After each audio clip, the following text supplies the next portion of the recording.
happy to introduce the panel called Europe After Putin. Interesting. A new security order for the 21st century. William Drozdiak, Global Europe Fellow, Woodrow Wilson International Center for Scholars. Welcome. Please give them a round of applause because we are 5 now. There was one-on-one earlier this day, so we'll have an intensive discussion. So Mr. Drozdiak here, Julia de Clerck-Sachsse, visiting senior fellow with German Marshall Fund. Welcome, Julia. On my left, Wilhelm Molterer, chairman of the board of directors of GLOBSEC. Welcome. Then Suzanne Lynch, chief Brussels correspondent and associate editor of POLITICO Belgium. Welcome. And last but certainly not least, from Greece, Ioannis Grigoriadis, associate professor and Jean Monnet chair, senior fellow at Hand program of Turkey, Bilkent University, ELIAMEP, Turkey. Welcome. So, I'll pass the ball to Wilhelm first. What does that mean after Putin? We saw the other day that Joe Biden decided to run for the re-election. We live in a war with Russia, what we heard. How would you frame after Putin? Well, Timothy Gordon Ash has closed with a quote of Antonio Gramsci. I will start with the quote of Antonio Gramsci. He said, "The old world is dying and the new world struggles to be born. Now it is time for monsters." That's what we are facing now. There is a Russia existing post-Putin. Nobody knows which Russia this will definitely be. The only thing that I know, and I think I'm quite on the safe side by saying, this is a Russia that is extremely, I would say, oriented towards a new axis with Beijing, with China. This is a Russia that is turning away from Europe. This is a Russia that keeps, let's say, an autocratic approach, at least for the foreseeable time. What is happening in Russia post-Putin, nobody knows. That's reality. Which leads me to for me, even more important question. What is our reaction, our European reaction? And I would make several points. First, yes, we can be proud that what we have achieved over the last couple of months, we are acting united, we are acting fast, we are acting strong. But the challenges, as Timothy had said, are ahead. And I would see some of them really, really important. First, 23 of 27 EU member states are NATO members, which means we need to strengthen the European pillar within NATO. That's for me a critical element, which leads to a second very important thing. We have to invest heavily into security and defense. Without having the strong pillar on that, European NATO pillar, and investment into security and defense, the European Union will not play the global role we want to play. Third element, I see the strategic autonomy of the European Union rather critical, to be quite honest. Even if I understand the concept of the strategic autonomy concerning energy, foodstuff, and you name it, I would love to translate this concept into strategic responsibility. Because if you are not feeling yourself as Europe strong, proud, and responsible for the global dimension, we have potentially the risk to be just inward looking. Responsibility is for me the name of the game. For doing that, we need enormous investment. I think we should talk now about the investment into R, D, and I. If you look what happens globally, we are at risk that we lose our economic, let's say, competence and capacity, and we do not increase our power in defense and security. Investment into RDI. Look what happens in the United States now. Isn't this a wake-up call, a brutal wake-up call for the European Union to invest, to attract private? We have to turn our future into sustainability, which has 3 dimensions for me. The one is to be competitive. The second is to be active on the climate front, and the third to have a cohesion, a society that keeps things together. And last but not least, the strategic global strategy or the global strategy of the European Union. A clear yes to enlargement of the European Union towards the Western Balkan countries, a clear yes and an active role in engaging the Ukraine as member of the European Union and going even beyond, taking, for instance, Moldova into account as one of the most endangered countries in this region. We have to make a clear statement concerning our transatlantic partnership on equal footing. This is for me key. And we have to be open to other partners in the world. Is it Turkey? Is it the Asian region? Is it, you name it, for instance, Australia? Last but not least, one blind spot of the European Union, and here I'm extremely concerned, is Africa. We leave Africa for being active, for being the Chinese active there, for being the Russians active, and the Arabic world to be active if we are not there. Thank you so much for framing the conversation. We'll continue. Suzanne, some say that any ceasefire or peace agreement with basically unreconstructed Russia will be inherently unstable. So they also say that either Ukraine wins or Europe loses. So what's the Brussels perspective on this? I think the Ukrainian government have been making that point all along, it's not just, we're not just fighting for Ukraine, we're fighting for Europe. We're physically, geographically on that edge. But I think, going back to the title of this session, I think what it has changed in terms of thinking about a post-Putin future, of course there will be a post-Putin future, is that it has forced Europe to confront its economic dependencies on Russia. And so much of the conversation about Europe's geopolitical role, ideas about security, are actually rooted in money, in trade, in economics.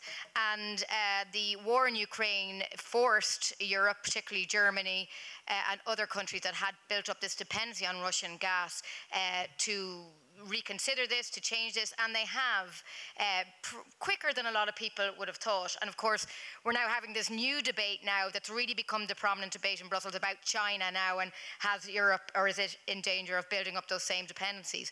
But just to pick up on Wilhelm's point there about, which I think is now going to be the next big challenge, watching this in Brussels, is going to be the issue of accession for Ukraine, both to NATO, and this is going to be a big topic at the NATO summit in Vilnius this summer, but also accession to the EU. And I think Ukraine is going to be disappointed. I cannot see, and maybe we'll be coming back next year and having this discussion, but I think it's been a very interesting development over the last week or so in Brussels. I don't know if people have been following this, but there was a uproar among certain countries about an influx of Ukrainian grain into Eastern Europe. And this was from the countries that have been most closest allies to Ukraine, so countries like Poland, for example. And I think this has given us a little taste of the realities of Ukrainian membership for the EU. The grand ideals of opening up Europe and putting Ukraine at the heart of Europe's future have collided with economic realities. And we have seen farmers' groups in a lot of these countries protest because it's flooded their markets and brought down the price of grain. And I think this is a very good encapsulation of the reality of enlargement and the prospect of admitting a country with more than 40 million people, a huge geographical expanse. I think some countries in the West are worried about a kind of Polish-Ukrainian bloc in the East, now that we've seen an emboldened East in the European Union. I think these kind of issues are going to be a problem for the EU, and with all the talk of accession, I just can't see that happening anytime soon, and I think that's going to be one of the major fault lines and problems for the EU as we start thinking about a post-Putin Russia and a post-Putin, post-war Europe. And unfortunately, we see that we are already entering the election cycle, both in Europe and in the US, and it's always a burden for the democracies, as we heard before. I want to pass it to William, maybe to pick up on something that we heard already on previous talks. I find amazing that you wrote basically 2 books that they're in the heart of today's discussion that we're having. The last one is The Last President of Europe. It's your talks with Emmanuel Macron, and the one previous to this was basically about Europe's future, Europe, the fractured continent. So when you put 2 pieces together at this moment and maybe comment on what Macron was saying both about Russia and China and the concept of strategic autonomy, where will you put this new security order already for the 22nd century in that framework? Thank you. Yes, I've had several hours of conversation with President Macron over the past year to discuss the idea of a new security order in the 21st century, looking beyond the current conflict in Ukraine and trying to assess what will be the new geopolitical contours that we face. And being only 45 years old, he's a man who thinks about the future. Africa counts a lot for him. He makes the point that 1 in 3 human beings will be African by the end, later in this century, that the terrible afflictions of war and drought are felt perhaps in no other place. So my new book, which is called Europe After Putin, the New Security Order for the 21st Century, will focus on the challenges facing Europe and also the United States. I believe that with the United States looking more and more toward the Indo-Pacific, already we're pouring considerable amount of resources into shoring up the alliances that we have with South Korea, Japan, the Philippines, which is very important because the northern Philippines will be the new naval base that the United States will use to try to contain China's ambitions. And lastly, AUKUS, the relationship with Australia, the UK, and now France, which has been brought in because France has 5 military bases in the Indo-Pacific with, to mainly deal with their 2 million citizens there, but France remains the only European power with a significant military presence in the Indo-Pacific. With these new considerations, I believe it's only natural that the United States, regardless of who we elect as president next year, will start to shift its attention and resources toward this part of the world. It won't leave Europe. We will still remain an important residual actor, but it'll be all the more important for Europe to step up and start taking care of its own responsibilities. And this is what I believe is the central message behind what Emmanuel Macron has been saying really for the last few years since he's been in office, that given the resurgence of big power rivalry in the world today, Europe risks being picked off by Russia, China, and the United States in the years to come unless it develops the capabilities to stand up for its own interests. He said we could soon face a situation with the growing partnership between Russia and China dominating the Eurasian continents and thus leaving Europe only as a tiny peninsula on the western part. And for the United States, as our chief economic rival, besides being China, is also in trade with Europe. And the big concern in Macron's recent conversations with President Biden was, will the new American legislation under the Inflation Reduction Act suck investment out from big companies in Europe? And we're already seeing that today. BASF, the world's biggest chemicals maker based in Germany, says all future investments will be now focused on the United States, where energy is cheaper and profitable markets are more present. So what should Europe focus on in a new order? I believe it has to concentrate on 3 fronts. Of course, there will be the Eastern Front and what to do about Russia in the post-conflict situation. There, Poland will have an important role to play, and they're already greatly increasing their military strength. Second will be the Arctic, and bringing Finland and Sweden into NATO is an important step for the West in terms of protecting the shipping lanes in the Arctic. Already, with the melting of the Arctic ice cap, we see that the shipping time between Europe and Asia has been cut by 1 week for those who are using the Arctic shipping lanes. So that's important. And finally, the southern front, which I think is very much preoccupying Macron's mind right now. He pointed out that today, because of drought and war, 50 million people get their daily sustenance from Lake Chad. Within 15 years, that lake will dry up, and those 50 million people will have to move and move fast.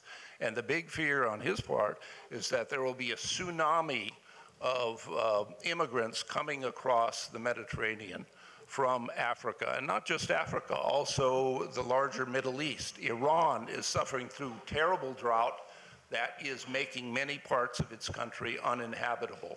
So as we see the effects of climate change take more and more of make more and more of a serious impact on our lives, we're going to have to adapt our defense institutions. And it's also important to make sure that we have the support and loyalty of the younger generation. And for them, I think there's no other issue more important than climate change.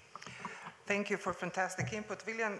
Julia, we saw that war basically had a unifying effect for the transatlantic alliance, but we also see cracks, and we had doubts about it also previously of this. So how do you see potential concerning that we have 2024 in perspective, election year, and possible fallouts out of this concerning Europe's own dilemmas on its own security umbrella?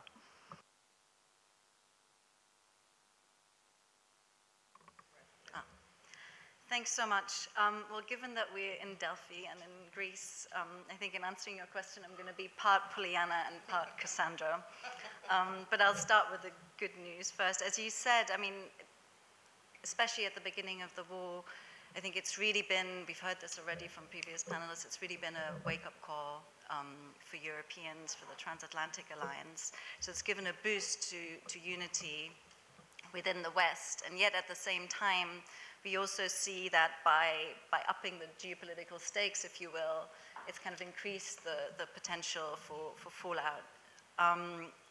So if you're looking at security cooperation within Europe, I think as someone who's worked on that personally and followed for many decades, you did see that Europe really moved from sort of adding ever more sort of pieces to the acronym soup of Brussels. It's really started to use some of the instruments that it had creatively, effectively, fast, by using, for example, the European Peace Facility to procure and arm Ukrainians. That's really something that's unheard of. We've talked about the Zeitenwende in Germany, but I think there's been a Zeitenwende all throughout Europe in their assessment of what needs to be done and how urgently it needs to be done on defense. And so this wake-up call has in many ways had a positive impact. NATO's enlarging.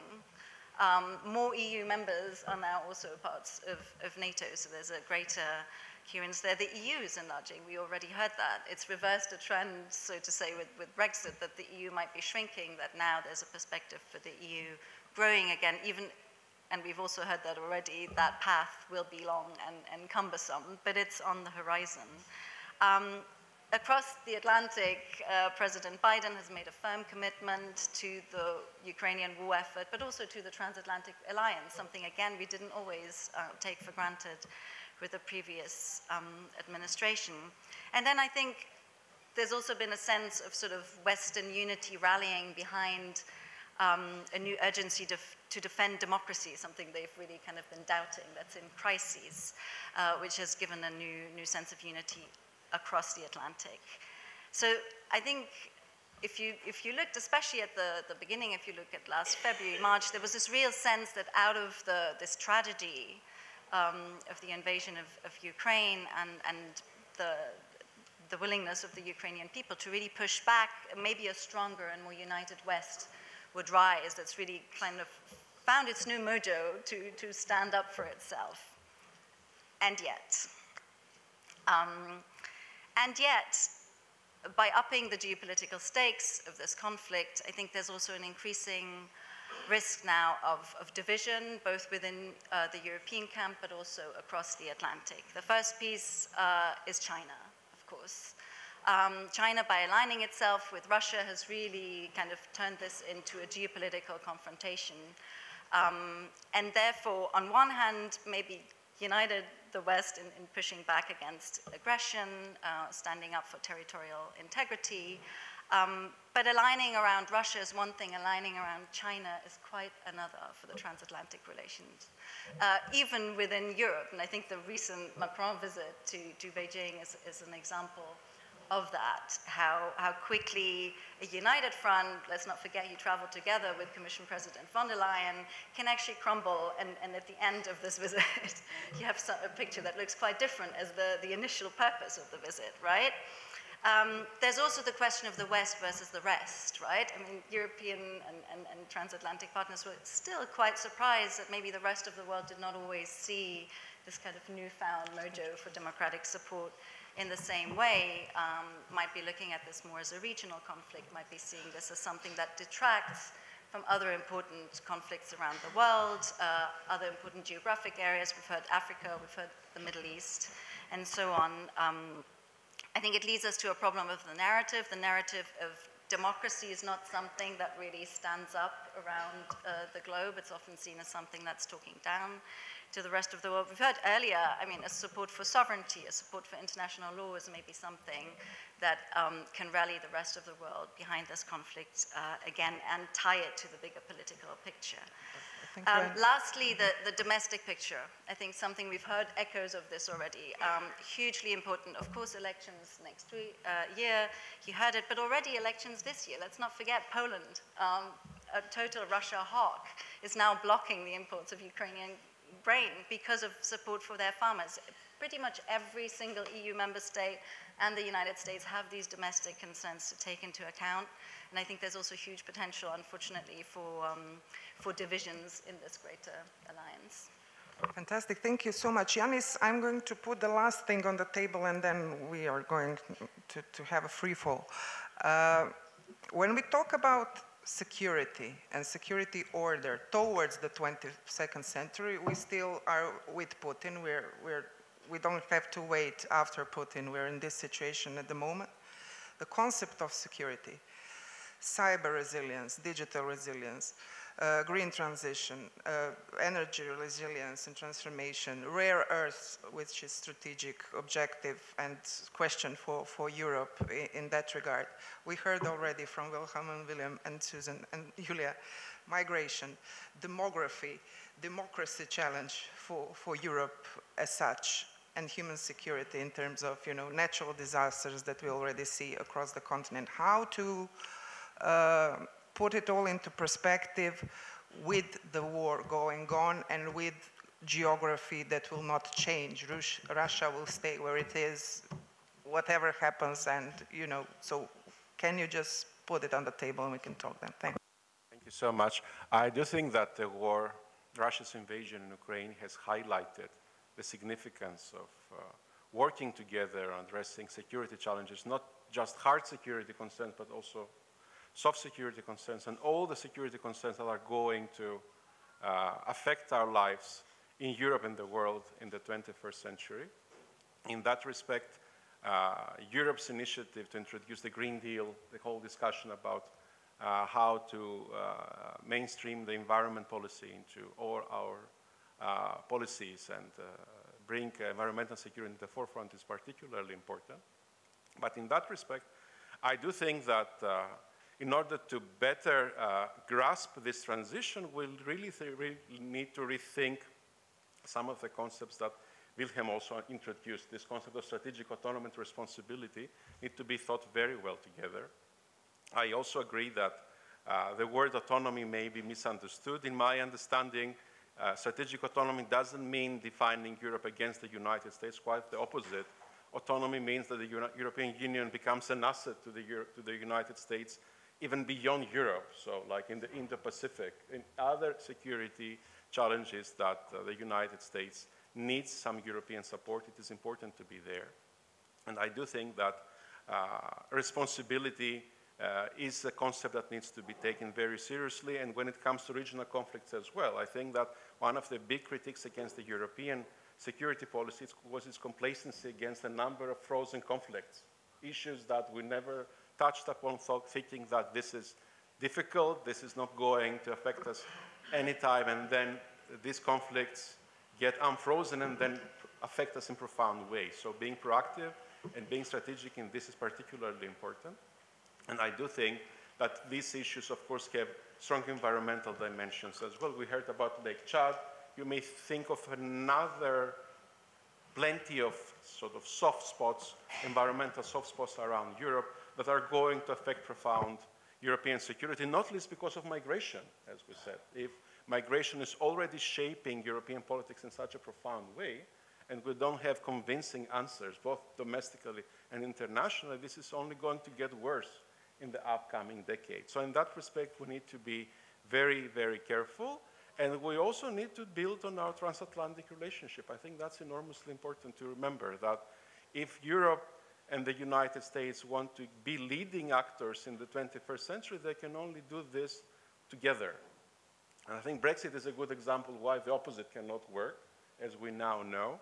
So working on these issues and trying to bring more European strategic responsibility on a number of conflicts around Europe. And of course, we know now Crimea and Ukraine, unfortunately, Europe was too late and offered too little, right? Hopefully, it will offer much more in the near term, but there are other disputes, Transnistria or Karabakh, disputes in Africa, like we live through Sudan now, like what is happening there. There are a lot of very fragile states, and there we need to be working together in a very proactive manner to show that our responsibility for the 21st century is going to help both Europe and the world at the same time. Fantastic. So Zelensky and Xi, for those who didn't hear, spoke today for an hour. Zelensky said it was a long and meaningful conversation. Nothing else came out of it. Today is also 37th anniversary of Chernobyl, 26th of April. Wilhelm, do you think nuclear option is on the table? This is quiz question, yes or no? As long as this technology is available, we have to work under the assumption that it could be used. I will not exclude. Suzanne, yes or no? And what do you think is still the biggest security? Well, I think that this was such the huge concern in the first few months of the war. This was the tightrope that NATO was trying to walk the whole time. It's why they were worried that if they went too far, that this could move or trigger some kind of nuclear attack. That didn't happen. And we've seen NATO and the West pull off this balancing act, which is arm Ukraine to the hilt, give it as much more money than a lot of people expected to do, and yet not send in troops on the ground. And they somehow managed to keep that very, very delicate balance, and it's so far kind of worked. So I would think along the same lines, in the sense that trying to communicate resolve and determination without triggering development that would result in this awful incident is the best way. Julia? Yeah, absolutely. I think on this we're all aligned on this panel. I mean, the nuclear shadow is clearly over this conflict, and it is a balancing act which hopefully will hold. So what, besides the natural causes, can be after Putin, or when can be after Putin, and what can be still with Putin in that regard concerning the developments that we're witnessing? You mean in terms of the nuclear threat, or? I passed another question to you to start the background. Vladimir Putin's been in power for 23 years. There are rumors that he's ill. I tend to doubt that. But I think his circle is shrinking more and more. And at some point, as we've learned with the fate of autocracies in the past, as somebody who covered the fall of the Shah of Iran, we were talking about how invulnerable he seemed to be right up until the weeks before he left power. And autocracies tend to shatter like glass at a certain point, and I think that could happen to Putin as well. When, we just don't know. But I think if the war if he becomes so desperate, depending on how effective the forthcoming counteroffensive will be by Ukraine, and given the demoralization of his forces and the great consternation in the Soviet and the Russian military about the fate of their institution, I think he could face a rebellion from within. And after that, Wilhelm, what can we expect? Because it's always the issue of Russia within itself. Well, there is a Russia post-Putin existing, definitely, but nobody knows what Russia this will be and how this will look like. We have to be, let's say, flexible enough to react. But what is crystal clear for me, the European Union has to have the ambition to play a global role. Because what we currently are doing is we want to play the global role, but we are delegating to somebody else, washing their hands without getting wet. That's over, baby. Full stop. First. Second, I think we have to be crystal clear. If we want to have a global role, then we have to take global responsibility. You cannot have a role without responsibility. And this has to go far beyond the climate issue, because the climate is the nice one. But there are others if you want to be responsible. One key issue is European Union is part, most of the member states are part of the NATO umbrella, but this needs to be developed to a, let's say, stronger European aspect or approach under the NATO, into the NATO structure. Second, we shouldn't be just the good guys. If we are talking about climate change and the global responsibility, we have to take also responsibility then for other issues than just the nice ones. That means defense and security is crystal clear. And last but not least, we should stop talking, we should start acting if it comes, for instance, to Africa.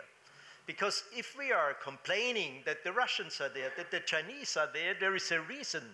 We are not there because we are not courageous enough to be there. We have responsibility for them. If we want to play this global role, we have to take global responsibility. Otherwise, it will not fly. To wash the hands without getting wet, it's over, baby. And I think this we have to talk and to tell also to our citizens. If we want to have a global role, we have to take global responsibility. Full stop. Susan, what coming on, picking up on some of the points that you made earlier as well. I agree. This whole sea change that we've seen in terms of EU defence policy, and for the first time we've seen the use of the European Peace Facility, that fund to send arms to Ukraine. But again, I think that what's so unique about the European Union is that it is a collection of 27 countries, and it's its own worst enemy in the sense that you're already seeing pushback from national capitals who are really not that comfortable about Brussels, quote unquote, taking responsibility for EU defence. So they're talking about joint procurement now and joint defence industry. But we're already seeing in these kind of boring meetings that go on in Brussels and faceless corridors, very important decisions are made. And one of those is about, like, for example, one of the debates now is, like, should it just be EU defence companies that are included? It won't be a surprise for people in this room to name names. France, for example, big defence producer. Now the debate's about, well, what about if some companies, European companies, have operations elsewhere? Should they be included? So you have those kind of problems that I think are going to constrain this move towards defence union. And second of all, picking up the point about Africa, just a kind of side point, on the European Peace Facility, what I'm hearing in Brussels is it's quite an interesting angle. Even though it's pretty much agreed people want to help Ukraine, there have been murmurs of kind of discontent about the use of this European Peace Facility. That what about the other conflicts? What about Africa? That this fund that was supposed to be kind of, was never, predated the full-scale invasion of Ukraine, has now been kind of co-opted, and the European Union is in panic mode saying, oh, we need to do something, let's just kind of take this off the shelf. And some people are asking around the EU table, validly, well, hang on, this was supposed to be for other conflicts too, and they're just, it's just becoming a crisis mechanism. without being something that's more thought through. So I think all these questions are going to be kind of hopefully ironed out, but at least debated over the next few months and years. And I think we're still a long way then from this idea that you're saying is beginning, but still a lot of kind of bumps in the road. Fantastic. William, you've mentioned very important thing, that is new generation. We talk about, you know, next generation mechanism, 2050 European Green Strategy, but we have a huge, and we had, crisis of democracy and Putin's weaponization of, let's call it, values. He's playing that card all over the world, and Russia played it in dismantling European democracy. So what can Europe do more in that regard concerning what Russia has been playing out? Well, I think the big hope for the future of Russia is its younger population. Now, many of them, of course, have scattered to neighboring countries, Kazakhstan, Georgia, Germany, wherever. But at some point, this diaspora will come back when you know, the laws of life and death catch up with Vladimir Putin.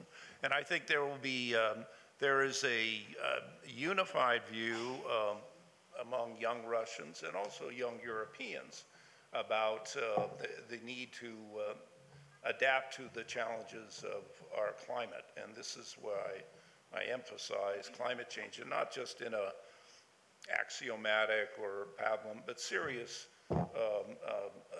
challenges that we need to respond to and adapt our institutions like the EU and NATO to dealing with them in a way that shows that we're making effective progress, and thus we can win the support and loyalty of our younger generation. And we have to wrap up because the concept was that you have introductory words and then we have a round of conversation. Julia, so will the end of the war shape our peace and security order, and, you know, basically, can you envisage the end game of the war in Ukraine? I think it's a bit early. I'm not going to speculate about. I hope so. We're speculating after Putin. We're all Putin, working towards the end of this war, and I think it's incredibly important that already now, and it is being done, we focus on what would happen. On one hand, of course, preparing for the rebuilding of Ukraine. As you know, there's a lot of work going on already on that, but also, as we've heard from William, working with the Russian diaspora, supporting Russian civil society and so on. Putin is not Russia, so making sure those elements are there. There are obviously structures for working with Russia, both within NATO and the European Union, so these structures are there. It's premature to reactivate them now, but they're there.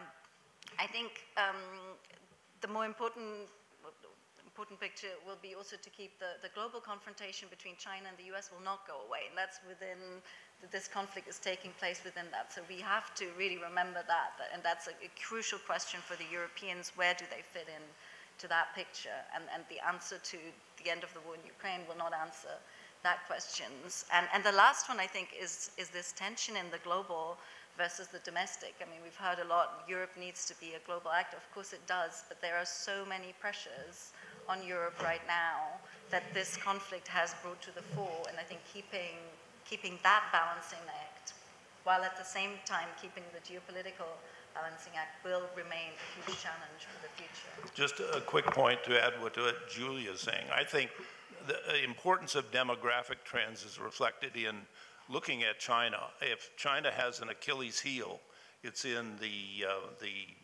demographics and the shrinking population, the young people, and the nature of the young people.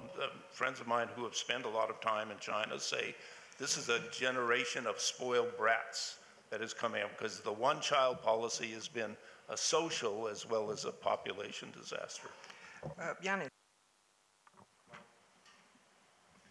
I do agree that in a post-war environment, Russia will be weaker, and there will be a vacuum that the European Union has to fill, strategically speaking. This is very important.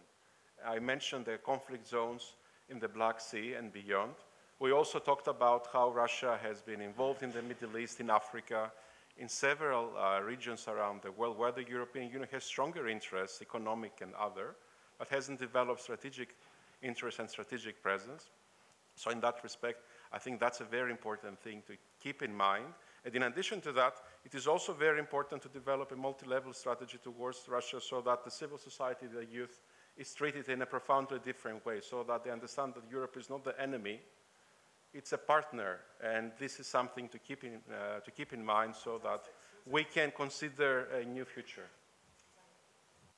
Well, yeah, as I say, I think one of the conversations about reconstruction is, you know, there's lots of talk about another Marshall Plan, and I think the G7 format is going to be important here and how the EU interacts with that, the role of the US, Japan, etc. And I think that's one to watch.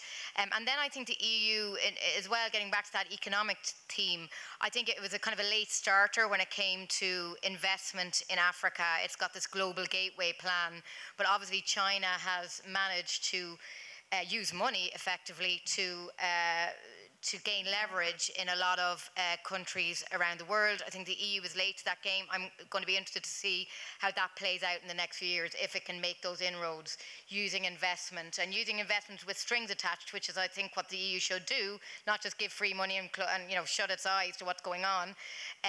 But it has been late to the party there, but if that comes through, you could see some possibility of the EU making those kind of stronger, deeper links with regions in Africa, for example. And we have to finish what Wilhelm said. It's over, baby, so all aboard. Yeah? Thank you very much. Thanks for your time.